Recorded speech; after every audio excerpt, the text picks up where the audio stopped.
Happy Saturday. We are here for our March book chat with Bernice McFadden, and we are talking about her memoir, Firstborn Girls. Super excited to talk about this memoir. Love, love, love Bernice McFadden. Okay. Come on in, everyone. Happy Saturday. I'm putting the link here for where you can get the book if you do not have the book.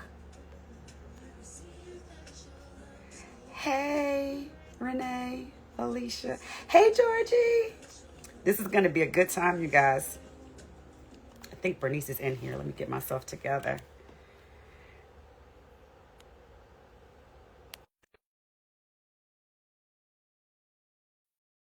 So don't worry if you have not finished the book.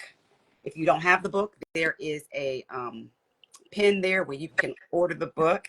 Hello. Hi. How are you? I'm good. How are you doing? Doing great. I'm so excited to talk to you. Thank you. Okay, everyone's coming on in. And how are things going for you? It's been a busy week. Yes. Teaching, literary festivals. So I'm a little tired. Well, thank you for joining us today. I have to welcome you back to Diverse Spines because several years ago we had you on for Sugar as a Spine of the Month.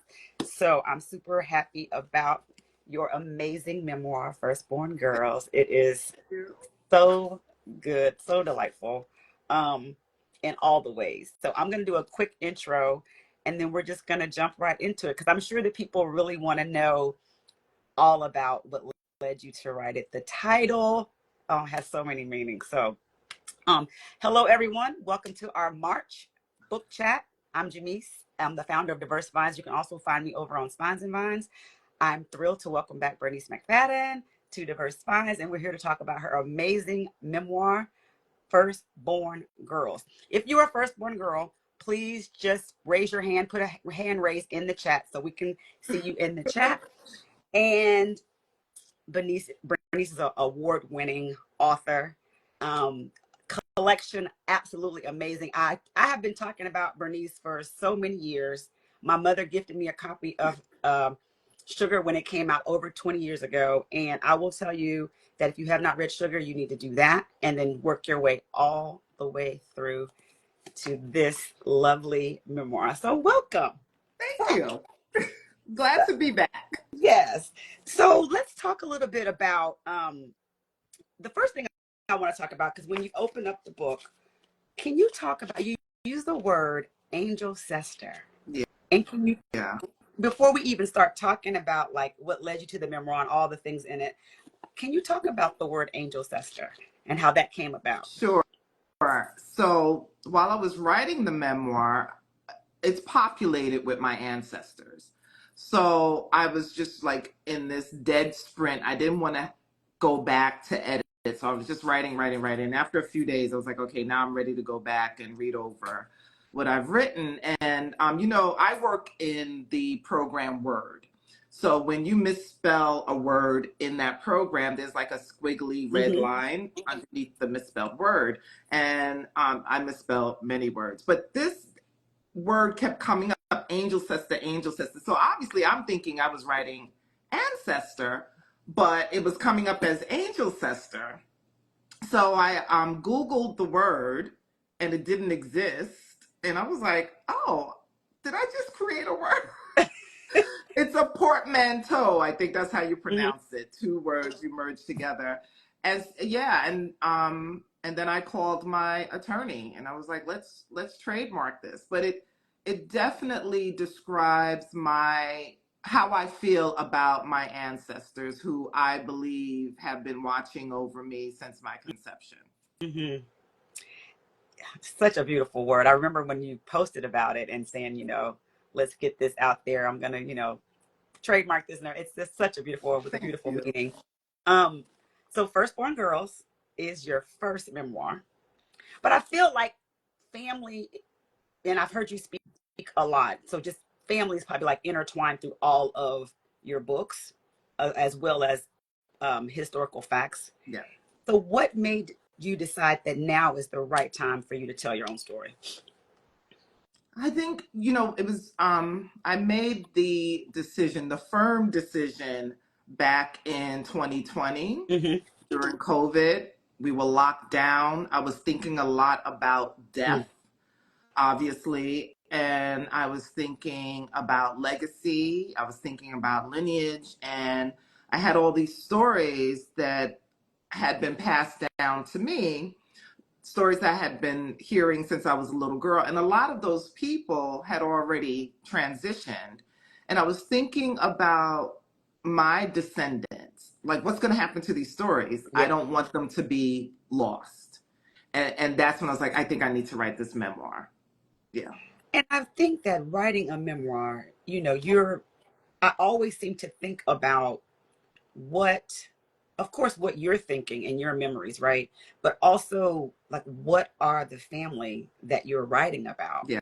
What they're thinking. And so, can you talk a little about that? I've heard what you said about like when you write, you're not thinking about them. Yeah. So, can you expound on that a little bit? I'm not, I'm thinking about the stories that need to be left. That's primary in my mind. Um, I am now aware because it's the so I in my memoir I mention a cousin who has since passed, and that cousin's daughter read the memoir and she was upset. Not that there was anything disparaging Mm-hmm. about her father, but the information connected him she was unaware of. So it was Oh, kind of destabilizing for her. So I didn't even have those thoughts in my mind mm-hmm. when I was writing them. I was so focused on, let me get these stories down. Let me make sure that this information is collected in one place that my family and my descendants can read. Yeah. So yeah. And so, aside from like talking to family members and what the stories that you've been told, what what other research did you do? Because I love that you have this extensive family tree. Yes. Like I think, So oh, but love I was very lucky to that. have that, right? Mm-hmm.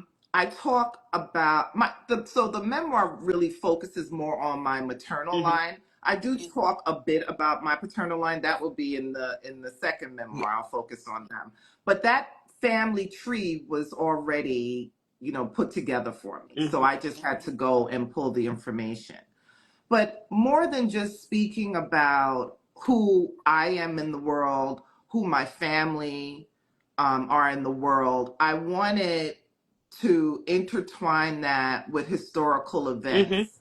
And I wanted people to see and read how we were affected by those events. I wanted people to understand how we contribute to the history in this country, because often we're told that Black folk don't contribute to the Right. history in the country. So that was important to me. And I also wanted to point out the patterns and the cycles, right? Mm-hmm. Whatever happened to my great great grandmother happened to her daughter and her daughter after that, right? We just go through it, just like it seems like we're in a loop. Right. So I'm fascinated by that. Mm. Um, Firstborn Girls. Let's talk about the title.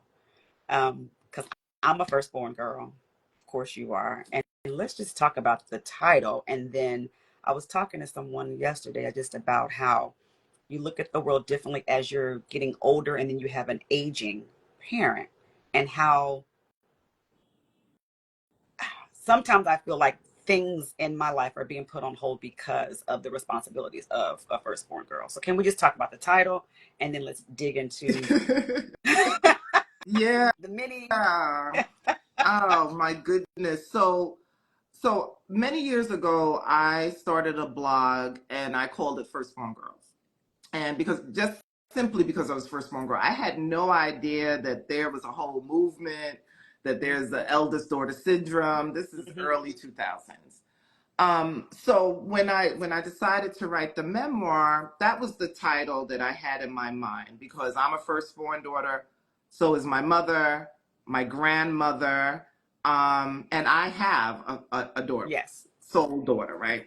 So I was like, well, this is the best title for it. But as I was writing over the 4 years, I kept changing the titles, and my editor was like, "Yeah, we like Firstborn Girls." So what does that mean? What Hmm. is a firstborn daughter? What are the characteristics of a firstborn daughter? Um, we're certainly very responsible, Yes. right? Because more often than not, especially if you're a firstborn girl with siblings, you were the third parent. So Hmm. parentified very early on. Resilient. I've had to bounce back from a lot of stuff.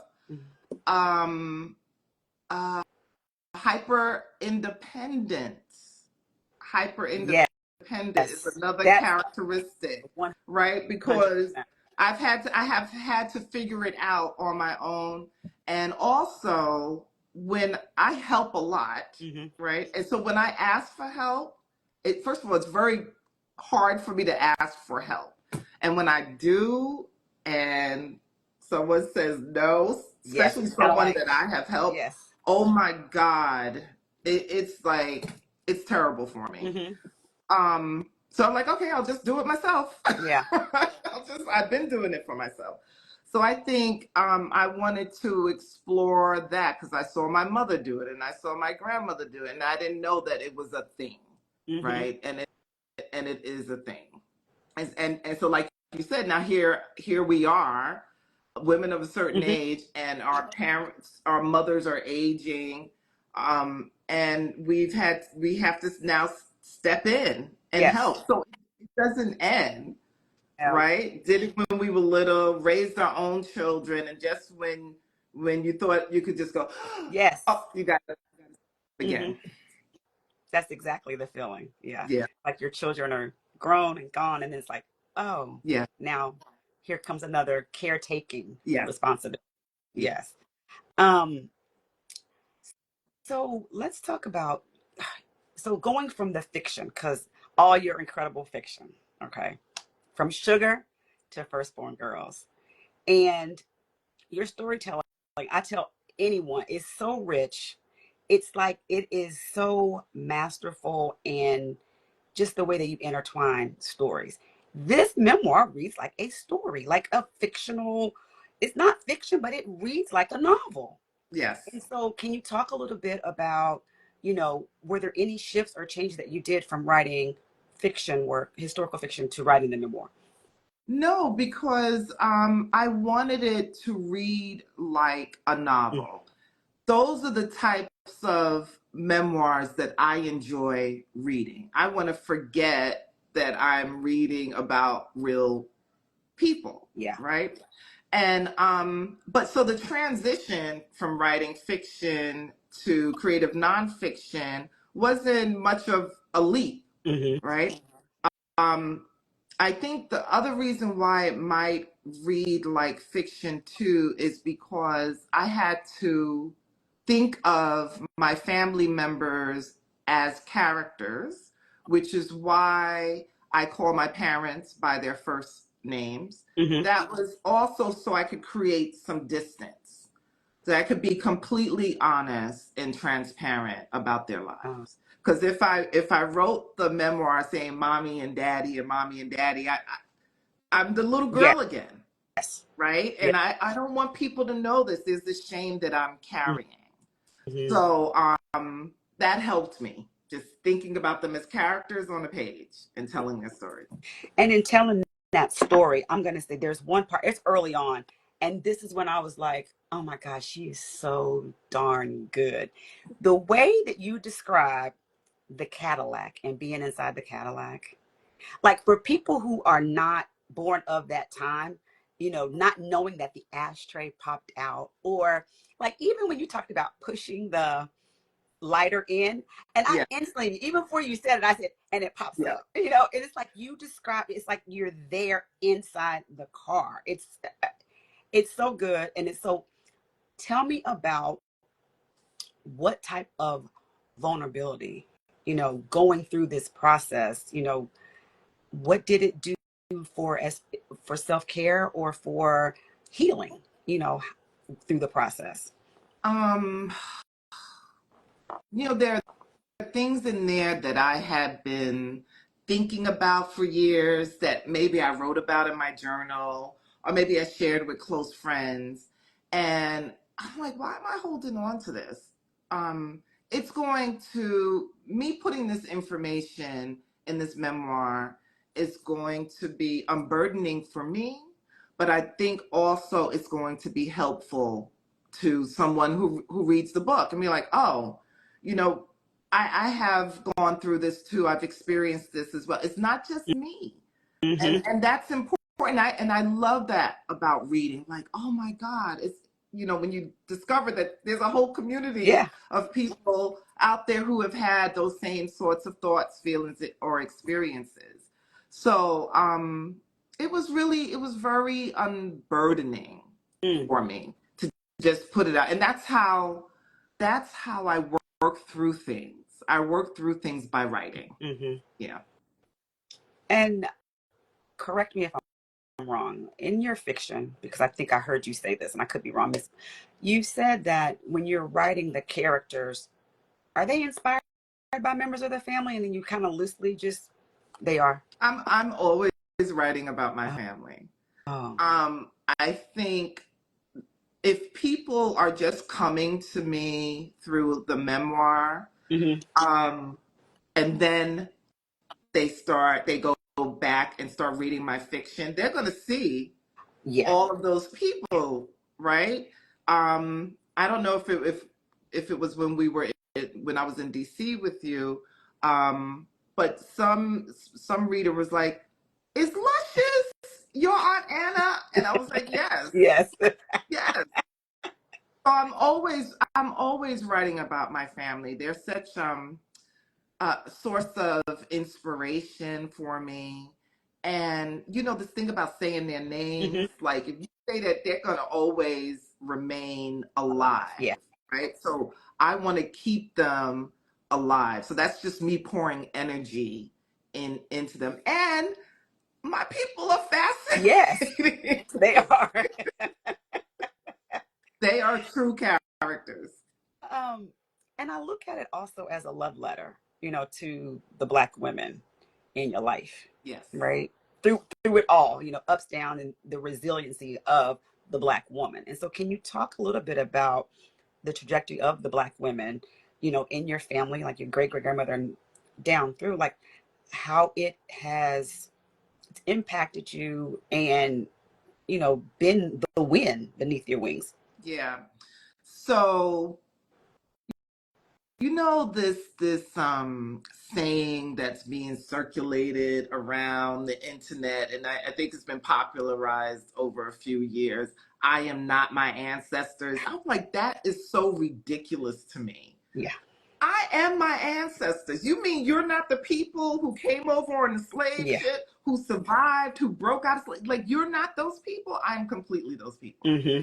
And so because I know that, I want to pay homage to those people every second that I can, every opportunity that I have. I want to pay homage to them because who would I be without them? Correct. Yeah. Yeah. Mm-hmm. So I just think like people need to rethink. When they're saying that, right? Yeah. Yes. Yeah, you see it a lot. And I think it's more so when people are saying, as far as fighting back or speaking back, as if they did not. Right, Yeah. they did. Yeah. Yeah. Exactly. Ridiculous. Yeah, yeah, very much so.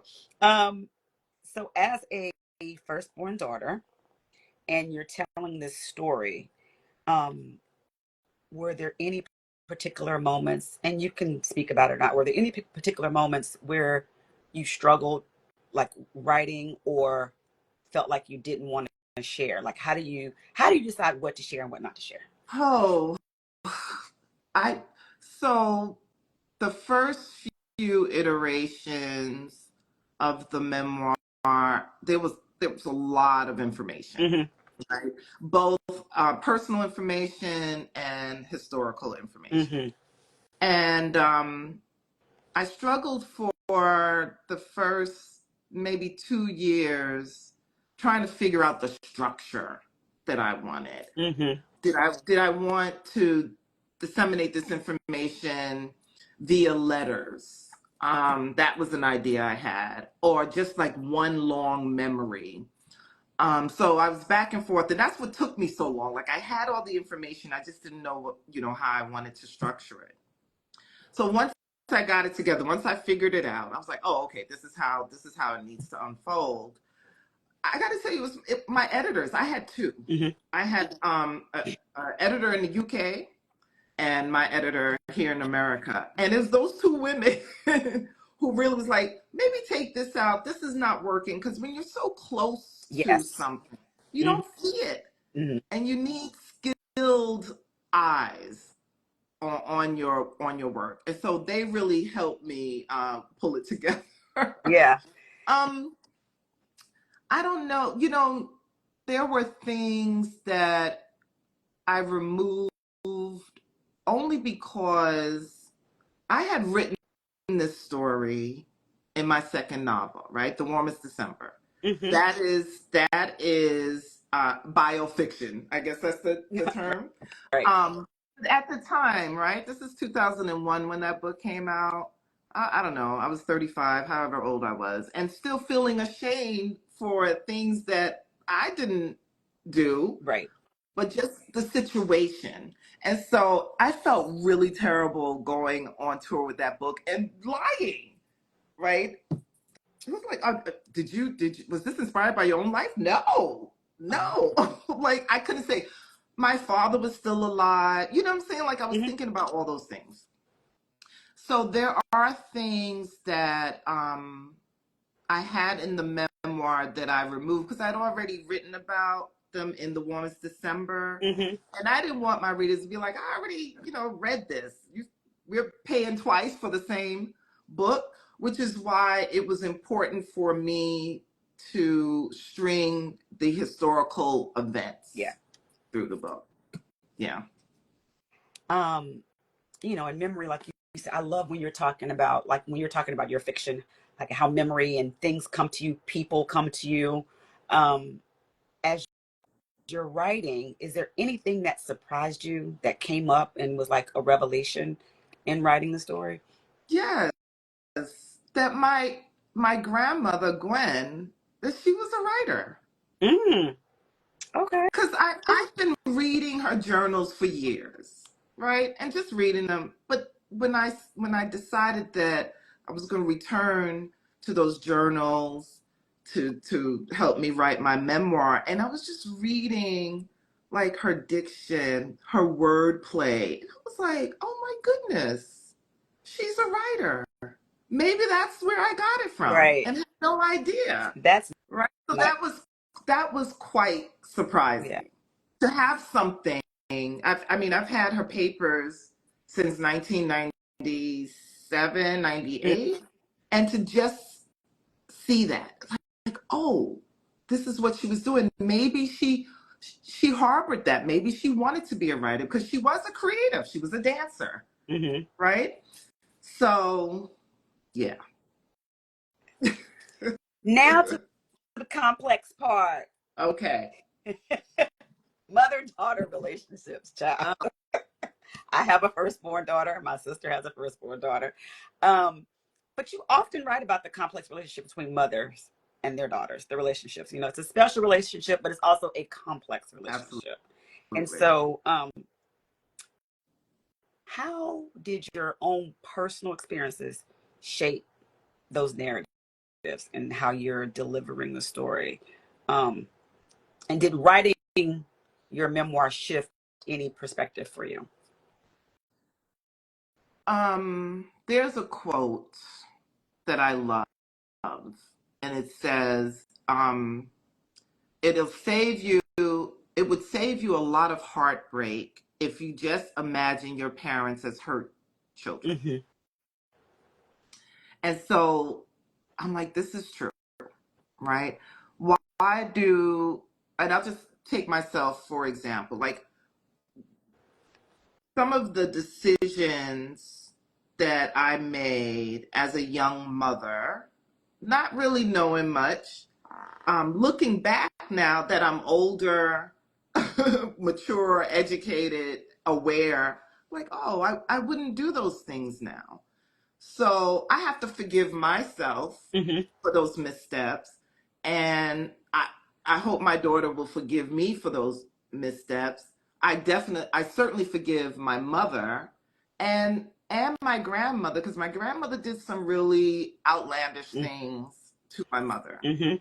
But we operate in a way, especially coming out of an environment where we couldn't just live, we had to survive. And those survival techniques don't like abandon us when we become adults, Right. right? And therapy just wasn't a thing in my mother's generation or my grandmother's generation. Hmm. You either prayed to God and hope he would come and take it Yes, away, or pull yourself up by your boots, like all of those platitudes. Um, but it's still so challenging. Like, motherhood is it difficult. is. It is It really difficult, is. especially if you don't have community. We now know it's not Hmm. natural to just be a single parent or even two parents. You're supposed to Even have, two. I mean, even two. yeah, It's it's not difficult. Hmm. natural. I mean, I two-parent household, but and I raised my kids two-parent household. It's still, but as even as when they become adults, I feel like it's harder when they become adults. I I saw a sister addressing that the other day online, and she said, and just going to paraphrase something about us, the parents, not being able to see our children as adults. Like, there's this Hmm. parting of the ways, and it might take longer than usual. I don't. It's a weird. Yeah, it's weird because even now, I mean, I'm gonna be 60 this year. My mother's 82, and sometimes I cuss a lot, Yeah. right? But I don't curse in front of my mother. But sometimes if something slips, I'm like, oh, sorry, mommy, something. She's looking at me like, I don't. You grow. Right. But it I don't know. It's just it's weird. It's strange. It's like, I don't know if you remember how you felt like when your kids went off to Uh, college. I was elated. Oh, were you? I was happy that she was off at college, but there was this void. When my daughter went, I was glad it was time. It was time. So I was glad that she was leaving, but my son was still home. And I think when he left, then I had the void, but the void also shifted to, whew, Right. so yes. Yeah. After a year, I was like, oh yeah, Yeah. you coming home to visit? Right. The Right. empty nest syndrome had kicked in, and I was like, oh my God, I can just do whatever I want to do. Right. There's no Right. responsibility, right? Right. Um, with me right here. Yeah. Yes. Um, so let's talk about, like you said, your mother, your grandmother, Thelma. Um, has your mother read the book? She just started reading. Oh, okay. She just started reading, so she allowed me to know that the book she was reading ahead of mine, because mine was behind that book. She's like, I put it down, I finally picked up your book. Now she reads very, very slowly, Okay. right? She might read 3 pages a day. And so we actually had a conversation about it. She called me in the middle of the day, and she doesn't do that unless something's Hmm. wrong. And I was like, I'm on the streetcar, can I call you back, everything good? And she's like, yes.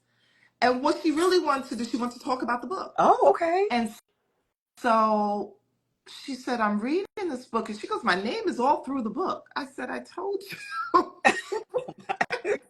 She's like, Vivian this and Vivian that. And I said, yes, mommy, I explained it to you. So she said, I remember, because there are a lot of things she does not remember, right? Hmm. There's a part where I talk about my father locking my brother and I out of the apartment. Like, we weren't allowed to have keys. And she'd come home from work and we'd be sitting in the hallway. Mm. And she said, I remember that. I don't know why he did that. He was a piece of work. So now doors are Oh, opening, yeah. memory is coming back. And I was like, okay, are you fine with that? She was angry for us. Hmm. And then there was another thing that happened in school when I was in grade school. That's gone. She's like, that happened? I said, yes. Hmm. So that's gone. Now, My concern is when she gets to those sections that deal with the abuse, the Yes. fighting and carrying on that my parents, um, yeah, that my father did to her. So I don't know what's going to happen. Maybe she'll be like, oh, I don't remember that, and move on. Hmm. Fingers crossed. But yeah, that's Yeah. where we are. So she's reading. Okay, that's Yeah. good to know. I love the audiobook. Oh, Robin Miles is Oh, God, she's fantastic. she's She amazing. is. But yes, it's just, oh, the audiobook is just fantastic. It really is. Okay, so let's talk Sugar to Firstborn Girls. Mm-hmm. Let's talk about this publishing industry. Because, Okay, okay. Let me sit yeah, up. because I have to have this conversation with you because I always feel like when we're talking about like writers and historical fiction, um, your name needs to be a little bit more louder in the conversation for me, especially with Black women writers period. I don't even want to say Black women writers, just writers period. Yeah. And this whole gatekeeping of books and how they're displayed in bookstores, um, if they're even displayed on pub day. And I've had people, I remember announcing your book as a March read and that it wasn't going to come out until like, a couple days after the month started. And people actually DMing me and saying, I can't find it in the bookstore. Yeah. And so what I mean, bookstagram people, just championing and talking about these books and calling people to the carpet for doing this. I just want to see, like, what are your thoughts on this, and how can we fix this? Because why are the books still in the back Yeah. and not on the floor? Right. And then, like, if you have a book like this versus like this, it makes a difference. Yeah. Oh, I have to tread very carefully. Of course, yes, yes, yes, yes. And so, So, so yeah. I will tell you that, early in my career, this is nothing new. Mm-hmm, So let's start there. And I observed this. I was very vocal about it, mm-hmm, right? That came around to bite me in the behind mm-hmm. around 2006, 2007, right? Because you know, you're not supposed. You should be just grateful that you're published. That's the attitude. Right. Um, it's I don't know. I don't even know what to say. Like it, it is so common in all industries, right? Um, but this is so blatant. Like you can't say that it's not happening. People are reporting back. Correct. People are reporting back. We do know that a certain book chain, Yes. you need to sell a number of books in order to hit those bestsellers Mm-hmm. list. So they are actively preventing us from doing it. It is a reflection of what's happening in the country, what is always happening in Correct. the country. It is exhausting. It what should have been a very happy and jovial time for me, it just messed it up. Like for day one when I started, because people were reaching out to me on Yes. Instagram, sending me messages, and I was just like, I can't even have this joy. Mm-hmm. So I think that readers will bombard the bookstore chain, Mm-hmm.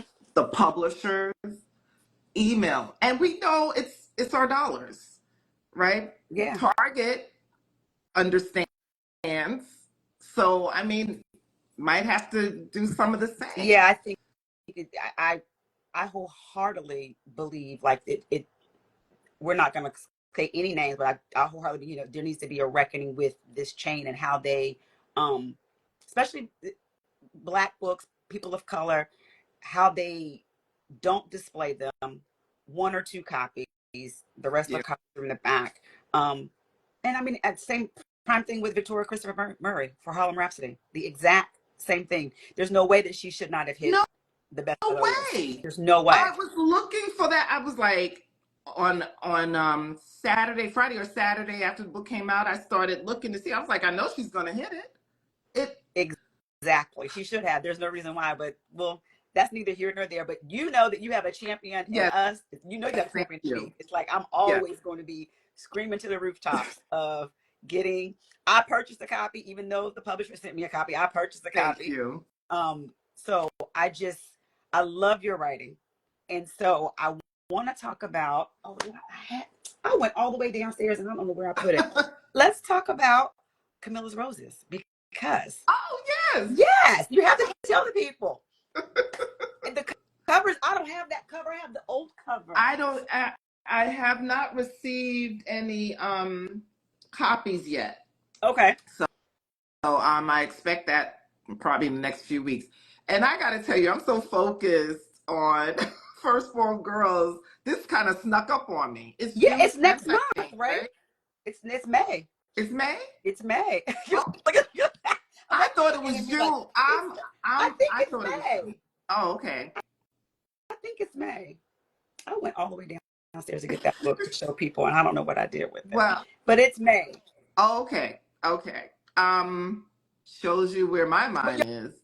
Your mind should be on Yeah. this one. This is Yeah. you're going back on tour, but tell them so they can order Camilla's Roses. They have Camilla's Roses is being reissued. It was originally published in 2005, I think. I think it was 2005. Yeah, that story. I wrote that story because I was so frustrated with my neighbors. And it was me extending them grace. They made my life on that block, right, just really frustrating and terrible. But also, again, always writing about my people. The story takes place in Queens, New York, in my grandparents' home. And yeah, I've been like listening to the audio on and off of it, and I'm like, Yes. I really like this story. I loved it. I listened to the audio years ago. Yes. Yeah. I think So I'm very happy we're that gonna love it. yeah, I'm do. happy that it's being re-released into the world, and then later on in the summer, 2 Geneva Holiday books will be reissued. Okay, so there are people in the audience that may not know about Geneva Holiday, so you have to tell them about Geneva Holiday. Geneva Holiday is my pseudonym for my spicy literature. Of course, Crystal's in here screaming. You know that's her. My spicy literature. So yeah, the first book actually came about. That's Groove. I started writing Groove right before I sold Sugar because I was having difficulty selling Sugar, and all of the agents and editors who were rejecting the book kept saying you should read what's out there and rework it to fit. There was no audience for Sugar, so they claimed. Right. And so I was like, okay, let me, in my mind, I was like, I'll get my foot in the door with this book, and then I'll switch over to what I really want to write. But Universe and the Angel Sisters like, no, give her the book deal for Sugar. A few years in, I showed the manuscript to my agent at the time, and he was like, oh, this is fun. He's like, let's see if we could sell it. And we did. Yeah. And there's a whole series, 5 books. So it's Groove. I have Groove, and I have another one. Groove, Fever, Heat, Seduction, and Lover Man. Yes, I have Groove and Fever. That's what I have. So which 2 are coming out in the summer? Groove and Fever. Okay. All right. Perfect. That's lovely. Yeah, and it was so much fun. It was so much fun to write those books. So yeah, hopefully, people will enjoy it. And my name is actually going to be on the cover. I think it's going to say something like Bernice McFadden writing as Geneva Holiday. Oh, okay. Yeah. Oh, that is so exciting. It is. Because I know a lot of people still don't know that we are one and the same. No, they do not. That's I'll why I tell wanted you you. a quick funny joke about about that. When that book first came out in 2005, I think it was, and I was still living in Brooklyn. I was walking down Fulton Street and with a friend, and I kept hearing Geneva, Geneva, Geneva. My name is Bernice, Right. so I'm not even thinking. My friend turns around because it's getting louder, and the woman is racing towards us. So she knew my face from the jacket of the book. Mm-hmm. She had no idea that I am, that I'm Bernice McFadden. She just knew me as Geneva Holiday. It Mm-hmm. was the funniest thing. Yeah, that's exciting. So we have to do a lot of promo for those coming out for Thank sure. you. And people are going to be excited that they don't even have any idea that it's you. Yeah, that is so awesome. I'm not going to keep you much longer. I just have two more Okay. questions. Your storytelling is so powerful, and I want to know, how do you feel your writings evolved from Sugar to now? I'm definitely a better writer. I Mm-hmm. think I get better with each book, and that's the way it's supposed to be. I Mm-hmm. look back and I've not read Sugar from cover to cover for probably 20 years. And I can't even listen to it on audio because I'm so critical of my writing. That, I that, know, that's I classic. know. I I I was having this conversation with a good friend of mine, author to Margaret Johnson Hodge, and I was like, when they were talking about reissuing it, I said, maybe I should go in and make some change. She's like, don't you touch it, don't you dare. We will ride at dawn if you touch it. But that's what happens. I hear it, I'm like, oh no. So yeah, I can't listen to it. I can't listen to it. Um, but yeah, so I feel like with each book, I get better. And I'm reading different You're a things, huge and all of reader. yeah, Yes. all of that is obviously spilling over into my work. I One of the questions that was asked of me yesterday was about teaching, like how has my writing changed? And with teaching, I said it's gotten better because I have to keep things interesting and exciting in the classroom for my students, and so I'm bringing in all Mhm. types of material, and I'm like, oh, there's so many different ways to tell Yes. one story, right? So, yeah, I think it's getting better. I hope people agree. I mean, it's already, I mean, of course, you as the writer are saying it's getting better, but for me, Yeah, it's just always been thank great. So I don't, you know, you. so I had to, I didn't want to bring up my entire couch. I'm just kidding. But I have to show you, you know, I have the first issue of Sugar. That's downstairs. I didn't bring that up. But then there's this I picked up in the UK. Yes, I love, it's very pretty. this is outstanding. Thank you for That this. looks like my daughter, This you is know. outstanding. Oh my goodness. Yeah, And then this is the one that my mother gave me. yeah, that was the Return paperback, mail. the first paperback. Yep, the first. And I have the original hardback, but then I also got this in the UK. Yes. I love this book. I haven't listened to that Oh one either. my goodness. I love this book. So, Yeah, and I really enjoyed writing that book. oh my Um, goodness, it's so good. I'm so glad, I'm so glad that people, across the pond are reading my work Yes. too. So it's And yeah. there's, let me tell you, I need to post it because I took a picture of, like, there's a section that had your books in it, and I turned them all around and I kind of videoed it all the way across. Oh Yeah, yes, I was please in please send that to Hatchards. me. I think I was in Hatchards bookseller. Okay.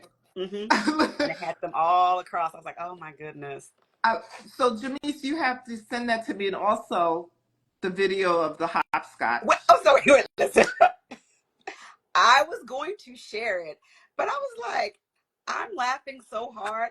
I didn't want to, like, embarrass or shame you, but it's so cute, and I wanted to share that on my story because You should have. I am I'm today. fine with that. That was a nice evening. That was It, a good time.